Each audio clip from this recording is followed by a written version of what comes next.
We are in the second half of July, and that means that we are fewer than 6 weeks away from aeration and overseeding season this fall. That's a big deal. It is coming up quickly, and aeration seeding, as you know we've been saying, is a really, really important service. I'm going to talk to you about why aeration is not a necessity for seeding, and why those cores are not what makes your seed grow.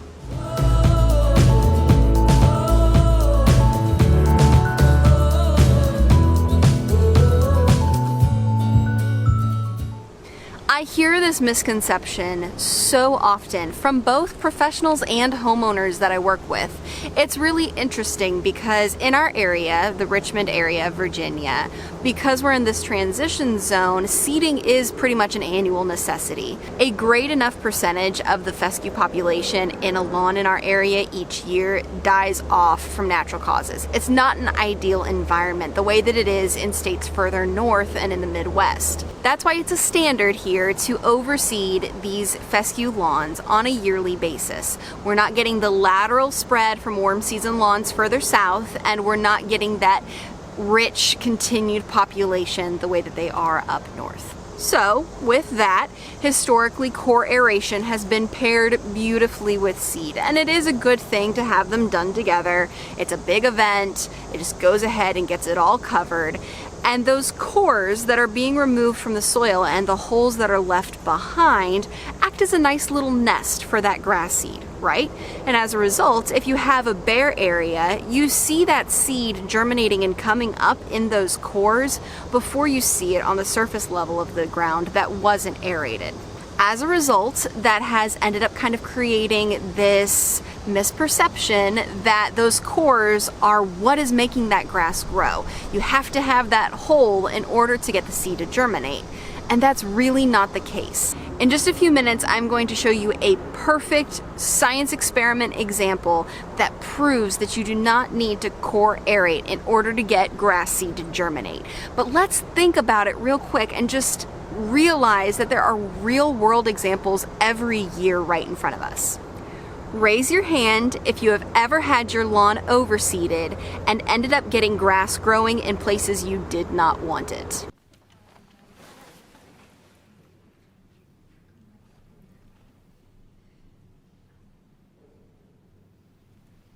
Good. Me too, we all have. It's a very normal thing to see that grass seed not only germinating and coming up in the lawn areas, but places like the mulch beds or your sidewalk where it's concrete, or in the driveway where it's gravel or asphalt, anything like that. We're not aerating those places. You never see somebody go with an aerator into your flower beds, let alone your driveway. So why is the seed able to germinate there if it needs those aeration cores to be able to germinate in your lawn? Doesn't really make sense, does it? And the reason for that is that seed just needs the right air and soil temperatures and the right level of moisture to germinate and develop. But what about the nesting place? That's kind of the follow-up question there. Okay, so it's not necessary for germination, but it's that foothold, right? It's what's anchoring that grass seed onto the soil that you want it to grow in, and not letting it run off and wash away or blow away into the woods or down the hill.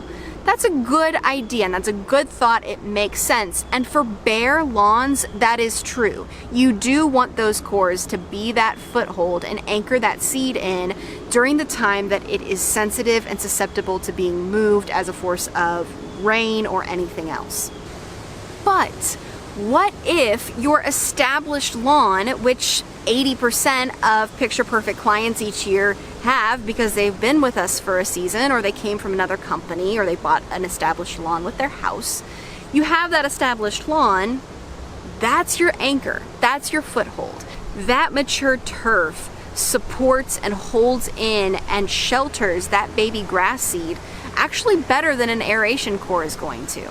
Let's think about the natural plains out west, right? Think about the millions and millions of acres of grassy fields that are growing naturally. No one's coming through and aerating those. they're left to their own devices. No one's mowing them either. So when that grass grows tall and it seeds and it drops those seeds, they come up on their own because they're supported by that mature turf, and it's a natural cycle. Because we're mowing your lawn before it seeds and is able to populate itself, and because it's not a naturally habitable environment, so a greater population of adult turf is being lost each season, we do need to overseed it. But that's just to get that part of the life cycle going. And so long as you have an established lawn already, you don't need that core aeration in order for your seed to germinate. The science experiment that a lot of us did as kids involves seeds, a paper towel, and a little bit of moisture. If you know what I'm talking about, then you know where this is going. Either way, this is a great little thing that you can do with your kids if it's something that you want to get them involved in and knowing about. And it's a great thing for you to do yourself too, to really see what I'm talking about. Let me show you how I set this up. First, I took 2 paper towels. One of them I got just damp enough before it started dripping, and the other one I left dry. Inside both of them, I laid down a standard layer of seed comparable to what would be put down in an area of turf. I folded the paper towel over to cover up the seed, and then I tucked it into a Ziploc bag. Finally, I put a very important do not disturb sticker on there so that nobody would mess with my science. So our dry paper towel seed combination is our control. Nothing's being done any special. That's basically like the seed lying in the bag that you get from the store. The only difference between the two is the degree of moisture. And inside the house, in that kitchen window where I left the seed, that's our ideal 60s and 70s degree window for seed germination when we're talking about fescue. So the only difference is that moisture. And that's the important part. Let's take a look inside, because I set that up last week, and see if we got any germination. All right, here is my experiment as it was left last week. It's been sitting for 6 days, and that's actually a pretty short window to expect seed to germinate, which it can actually sit for weeks if it's not ideal conditions. So let's take a look. This is my bag that had been given some moisture, and this is the one that was left alone. So let's look at the control that's been left alone. All right, so like I mentioned, here was our dry paper towel filled with seed.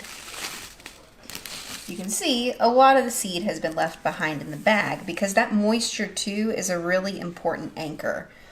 But if we open it up, nothing but seed. This is very clearly ungerminated seed. Nothing is growing, nothing wants to come up. It just is what it is. So without making too much of a mess, putting that away, let's look at our bag of seed that was given some moisture. And you can see there's some humidity that's sticking to the plastic bag, but even after almost a week, the paper towel itself is still nice and damp. And if we open it up, obviously no seed really left behind in the bag itself. Look at that. So not only is the seed itself really well anchored to where it was originally put down, but we can see there's a lot of germination already taking place. Look at those little baby seeds. That baby grass is exactly what we would want to see at this point.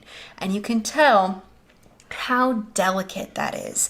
It's very, very fragile at this point, which is why it's so important to stay off of the lawn after that seed has been put down. And what's even more cool, if we flip it over, try to pick it up on the camera, you can see little spots where roots have broken through the paper towel. That's pretty amazing to me. That's really cool. That shows the power of roots, which, as John pointed out in our live video from last week or the week before, roots are nature's aerator. You want that root development to really get a successful aeration of your soil, and that's what products like Liquid Aerate really encourage.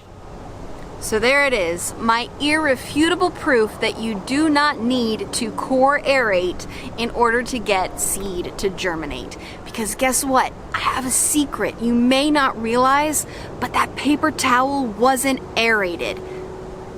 Yeah, I know, it's crazy, right? Keep in mind that just because we're saying that core aeration isn't necessary for seed germination, that doesn't mean that aeration isn't an important thing to do for your lawn. bare areas, bare lawns where it was nothing but weeds and we're getting it newly established, core aeration is still king. I'll always recommend that because it's the right combination of aeration and giving that seed a foothold. For my established lawns, there are better options available. Liquid aeration using active ingredients like potash, the aerate product from Green County Fertilizer. They are really picking up speed in the industry because they are more effective in creating the micro fissures at deep levels and uniformly across the surface that the ground really needs in order to be able to allow for the free flow of air, water, nutrients, roots, what have you.